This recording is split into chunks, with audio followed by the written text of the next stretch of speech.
हम team work की बात कर रहे थे। इसमें ये कि दोनों अध्यापक, जो नॉर्मल टीचर है, सब्जेक्ट टीचर, और जो स्पेशल एजुकेशन टीचर है, वो दोनों मिलकर बच्चों को सहयोग देंगे। और इससे क्या होगा, प्रभावशाली सह शिक्षण बनेगा। और जो सामान्य और विशेष अध्यापक मिलकर काम करेंगे दोनों, और इससे क्या होगा कि सह शिक्षण विकासात्मक प्रक्रिया में इन्हें कई बातों का ध्यान रखना पड़ेगा। सबसे पहले कि उन्हें सह शिक्षण के मूलभूत कारकों का सदा ध्यान में रखना चाहिए, जैसे टीचर की डेवलपमेंट टाइम और उनकी इंटरफेयर, कि इस प्रतिमान में बच्चों और अध्यापक को बहुत लाभ होते हैं। और इसमें क्या होगा कि दोनों टीचर में बॉन्डिंग होनी चाहिए। सबसे पहले अगर वो एक कक्षा में है, अगर वो मान लो हिंदी का कोई टॉपिक या इंग्लिश का कोई टॉपिक करवा रही है, तो दोनों की सहभागिता होनी बहुत ज़रूरी है। सफल सह शिक्षकों में अपनी संभागताओं को लेकर पूरी तरह से ईमानदारी होनी चाहिए, कि इसमें बच्चों का किसी प्रकार का नुकसान नहीं होना चाहिए। उन्हें होनेस्टी से वर्क करना चाहिए। और एक अध्यापक जिस कार्य को सामान्यतः एक अध्यापक करता है, उसी कार्य को दूसरे अध्यापक को भी उनके आपस मेल जोल से करना चाहिए। ठीक है, मेन बात यह है कि बेटा बॉन्डिंग होनी चाहिए उन दोनों के अंदर।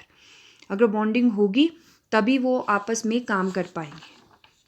ठीक है, नेक्स्ट उन्होंने बात की है स्ट्रेटजी इंटरवेंशन मॉडल की। इसमें उन्होंने रणनीति व्यवधान प्रतिमान की बात की। इंटरवेंशन मॉडल, यह प्रतिमान कॉकस विश्वविद्यालय में तैयार किया गया था। इसका जो मुख्य आधार था वो ये था कि स्टूडेंट्स अपनी एबिलिटी के द्वारा अपनी क्षमताओं का विकास तभी कर सकता है जब वह सामाजिक प्रेरणात्मक अधिगम क्षेत्रों का अनुभव करेगा। ठीक है, जब उसको उस चीज़ की नॉलेज होगी, उसके बाद जो उसका करिकुलम है स्टूडेंट के लिए सहयोग प्रणाली की तरह कार्य करता है। और इसमें असमर्थ विद्यार्थियों को सामान्य कक्षा में नॉर्मल स्टूडेंट्स के साथ समायोजन बनाना पड़ता है प्रशिक्षण के लिए। ठीक है, अब जैसे टीचर एक दूसरे की सहभागिता से कार्य करते हैं, वैसे नॉर्मल स्टूडेंट्स को भी उन बच्चों के साथ सहभागिता बनानी पड़ेगी।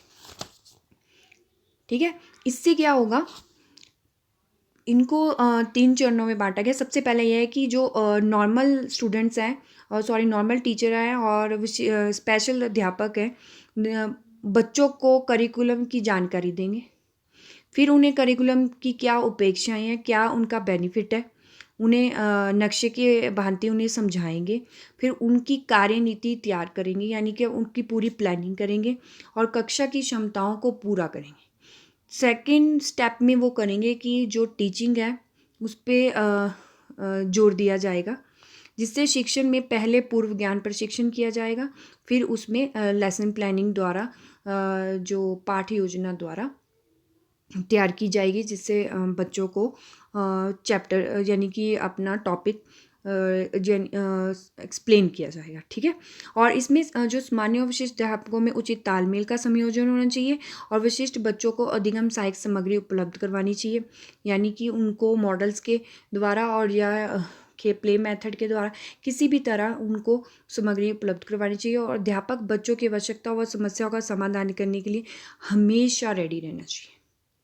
ठीक है, कभी भी उनको किसी भी प्रकार की कोई प्रॉब्लम हो तो उनको उसमें उनको रेडी रहना चाहिए। अब सर्कल ऑफ इंक्लूसिव मॉडल की बात करें, समावेशन चक्र प्रतिमान की, इसमें जो स्टूडेंट हैं उनकी जो नीड्स तथा उनकी जो प्रगति भी बात करने के समय समय पर वार्तालाप होते रहते हैं, कि उनसे थोड़ी देर के बाद यानी कि उनसे उनकी नीड्स के बारे में बात करते रहना चाहिए।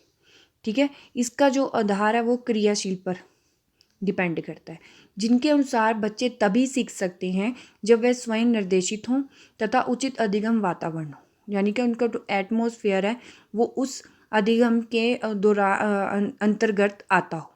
ठीक है बेटा, इसका जो उपयोग है 8 इयर्स की एज में जो स्टूडेंट्स के लिए बहुत ही बेनिफिट होता है। और इस प्रतिमान में बच्चों की समस्या का संबंध समय समय पर वार्तालाप द्वारा किया जा सकता है। ठीक है, इसमें क्या होता है बेटा कि इनकी जो कुशल प्रयोग असमर्थी बाल में सामान्य कक्षा में सामान्य बच्चों के साथ बैठकर शिक्षा प्राप्त कर सकते हैं।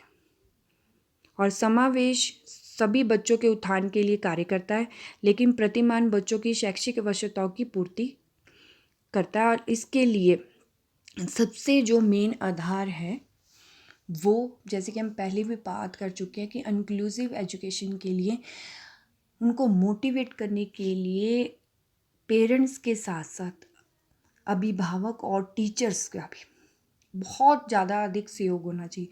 स्कूल्स के साथ साथ उनको घर में भी ऐसा एनवायरनमेंट मिलना चाहिए जिससे बच्चे को उसकी जो एजुकेशन है उसमें उनका जो मेन गोल है वो वहाँ तक पहुँचने में उनकी मदद कर सके। ठीक है बेटा, ये तो ये मॉडल ऑफ इंक्लूसिव एजुकेशन जिसमें हमने मॉडल्स के बारे में पढ़ा, टाइप्स के बारे में पढ़ा और मॉडल ऑफ इंक्लूसिव एजुकेशन के बारे में पढ़ा। ठीक है बेटा, thank you, have a nice day.